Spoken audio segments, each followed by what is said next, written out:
Hello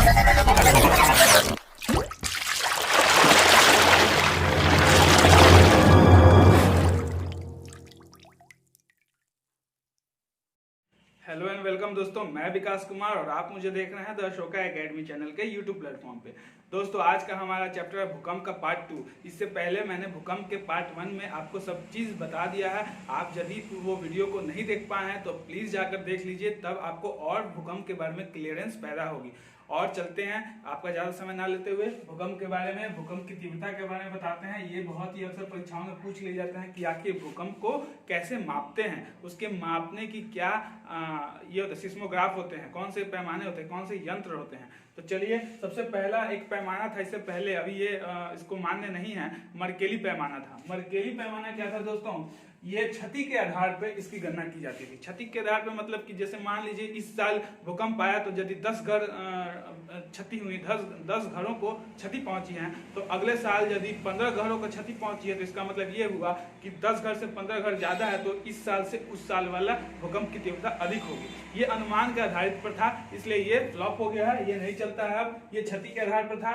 इसमें 1 से लेकर 12 अंक थे और इसमें यदि एक अंक का बराबर 170 टीएनटी आप जानते हैं बम विस्फोटक होता है दोस्तों, तो 170 टीएनटी का जितना विस्फोट होता है और जितना ऊर्जा निकलती है उसके बराबर एक अंक का इसका पैमाना का गणना किया जाता था दोस्तों। लेकिन अब ये नहीं मान्य है, इसे मान्य नहीं किया गया है।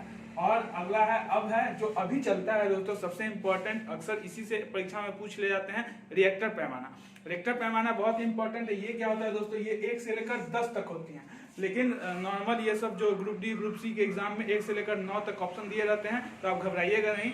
यदि आप बीपीएससी या यूपीएससी लेवल की परीक्षा दे रहे हैं तो उसमें 1 से लेकर 10 तक पैमाना आपको दिया रहेगा।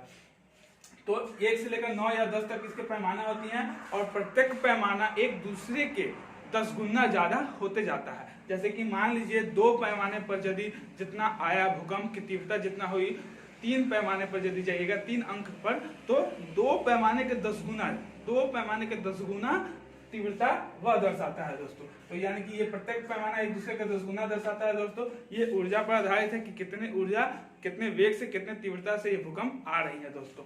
तो ये अभी मान्य है, यही चल रहा है अभी रिएक्टर पैमाना। उसके बाद होता है दोस्तों तीसरा, वितरण। यदि पृथ्वी पर भूकंपीय क्षेत्र का वितरण के हिसाब से यदि हम लोग देखें तो वितरण के हिसाब से पृथ्वी को 3 भागों में विभक्त किया गया है दोस्तों। एक है प्रशांत महासागर तटीय पेटी, दूसरा है मध्य महाद्वीपीय पेटी और तीसरा है मध्य अटलांटिक पेटी। तो ये 3 पेटियों में पूरे पृथ्वी को विभक्त किया गया है। तो सबसे इंपॉर्टेंट इसमें मध्य और ये प्रशांत महासागरीय तटीय पेटी होती है दोस्तों, क्योंकि यहाँ सबसे ज्यादा भूकंप आती है। प्रशांत महासागरीय तटीय पेटी में 66% भूकंप देखने को मिलते हैं। तो चलिए आपको एक डायग्राम के माध्यम से दर्शाने के लिए कोशिश करते हैं। ये एक रफली डायग्राम है हमारे भारत के विश्व का नक्शा का। तो आप यदि देखते हैं यहाँ पर ये उत्तरी अमेरिका, दक्षिणी अमेरिका, ये यूरोप, ये रशिया, ये भारत, ये अफ्रीका, ये ऑस्ट्रेलिया है दोस्तों। तो यहाँ पे अटलांटिक महासागर है, इधर प्रशांत महासागर है, यहाँ पे हिंद महासागर है। तो इन सब सागरों को आप ध्यान से देखिए और समझने की कोशिश कीजिए कि कहाँ पे कौन सी पेटियां हैं। तो ये कह रहा है, पहला कह रहा है प्रशांत महासागर तटीय पेटी, यानी प्रशांत महासागर यदि आप नक्शे पे देखते हैं तो इसके इधर यानी एशिया के इस साइड, राइट साइड, और अमेरिका के लेफ्ट साइड, ये वाला भाग और ये वाला भाग प्रशांत महासागरीय पेटी है। होता क्या है दोस्तों, अक्सर बच्चे कंफ्यूज हो जाते हैं कि दोनों तरफ प्रशांत महासागर पेटी कैसे हैं। तो ये दोस्तों, ये पेपर पे या बोर्ड पे मैंने आपको बताया है, इसलिए आपको ये चपटे दिखाई दे रहे हैं। लेकिन यही यदि पृथ्वी रहेगी और इसको आप मोड़िएगा, गोल कीजिएगा, ग्लोब पे देखिएगा तो आपको एक जगह दिखाई देंगी दोस्तों। तो इसलिए आप कंफ्यूज ना हो। ये प्रशांत महासागरीय पेटी है, यहाँ पे प्रशांत महासागर है। तो प्रशांत महासागर के तटीय पेटी पर यहाँ पे इस क्षेत्र में सबसे ज्यादा भूकंप आता है। इसे ही रिंग ऑफ फायर कहते हैं दोस्तों। इस जगह को रिंग ऑफ फायर कहा जाता है। यहाँ पे 66% भूकंप यहीं पे आते हैं। किसी किसी किताब में 63% भी दिया हुआ है, तो आप कंफ्यूज ना हो, 66% ही मारिएगा। तो यहाँ पे 66% भूकंप आती है दोस्तों। अब देखिए ये भूकंप क्यों आती है, यहाँ पे ज्यादा क्यों आती है। तो मैंने इसे पिछले वाले वीडियो में आपको बताया था, अभिसरण और अवसरण, यानी 2 प्लेटें जब मिलती हैं तो अभिसरण कहलाता है और 2 प्लेटें जब अलग होती है तो अवसरण कहलाता है। तो जिस जगह अभिसरण होता है वहां पे भूकंप आने की ज्यादा संभावनाएं होती है और ज्यादा क्षति पहुंचाती है, वो ज्यादा तीव्र भूकंप आती है वहीं पे। तो यहाँ की जो प्लेटें हैं प्रशांत महासागर की प्लेटें हैं और ये रसिया और एशिया की प्लेटें आपस में जब टकराती हैं तो इस जगह जब ये टकराएंगी तो यहाँ पे जो भूकंप पैदा होगी दोस्तों वो अभिसरण के कारण होगी और ये सबसे खतरनाक होगी। और इस जगह पे सबसे ज्यादा भूकंप अक्सर देखने को मिलता है। कुछ छोटे छोटे प्लेटें भी होता है, मैंने आपको इससे पिछले वीडियो में बताया था कि कुछ छोटे छोटे प्लेटें भी होते हैं। प्लेटों की संख्या बहुत सारी हो गई है। तो छोटे छोटे कुछ प्लेट है जैसे बर्मा प्लेट, सुंडा प्लेट, फिलीपींस प्लेट। तो बर्मा प्लेट जो होता है दोस्तों इसी के चलते पिछले बार एक बार जब सुनामी आई थी 2004 में तो इसी के चलते आई थी। तो बर्मा प्लेट है, ये सुंडा प्लेट है, ये फिलीपींस प्लेट है। तो इसी के चलते ये छोटे हैं देखने में प्लेटें, लेकिन इससे भी भूकंप बहुत ही तीव्र आती है दोस्तों। तो इसलिए आप ये मत सोचिए कि छोटे प्लेटें ज्यादा भूकंप तीव्र नहीं ला सकती हैं। तो छोटे प्लेटें हैं लेकिन ये भी बहुत सारे भूकंप तीव्र गति से लाने में सक्षम है दोस्तों। तो इस तरह से आपने देखा ये प्रशांत महासागर तटीय पेटी में 66% भूकंप आते हैं। इसमें रिंग ऑफ फायर है, इसमें सबसे ज्यादा भूकंप आते हैं। ये कुछ पॉइंट है, आप इसे नोट कीजिएगा। अगला है मध्य महाद्वीपीय पेटी।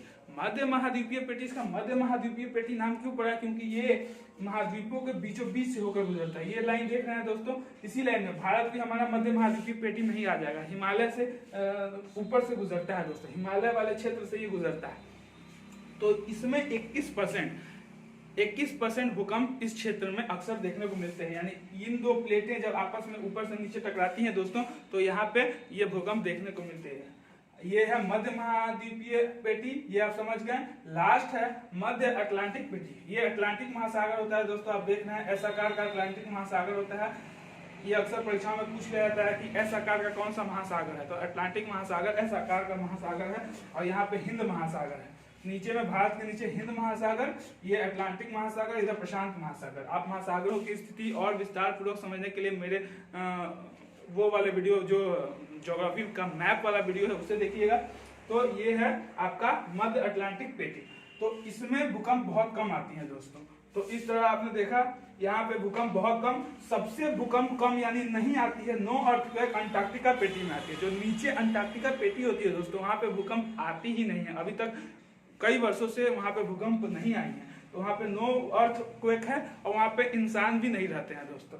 तो इस तरह यहाँ पे अर्थक्वेक नहीं आती है, यहाँ पे सबसे ज्यादा आती है, उसके बाद यहाँ पे आती है, उससे कम यहाँ पे आती है, यहाँ पे नहीं आती है। और उसके बाद एक आता है प्रश्न, सुनामी किसे कहते हैं? तो महासागरों में उत्पन्न भूकंप को सुनामी कहते हैं। जैसे मैंने आपको बताया कि बर्मा प्लेट के चलते सुनामी पैदा हुई थी एक बार, तो सुनामी से बहुत सारी क्षतियां होती हैं। और सुनामी जो होता है जब उसमें भूकंप आती है महासागरों में दोस्तों तो वह 100 से 150 किलोमीटर प्रति घंटा की रफ्तार से उसका जल आगे बढ़ता है और खतरे पैदा करता है, सबको डुबो ले जाता है। तो इस तरह सुनामी बहुत ही खतरनाक, बहुत ही भयानक होती है दोस्तों। तो इस तरह से आपने ये आज देखा कि भूकंप की तीव्रता और भूकंप की पेटियों के बारे में आपका भूकंप चैप्टर कंप्लीट हो गया दोस्तों। बने रहिए मेरे साथ अगले वीडियो में, तब तक के लिए धन्यवाद।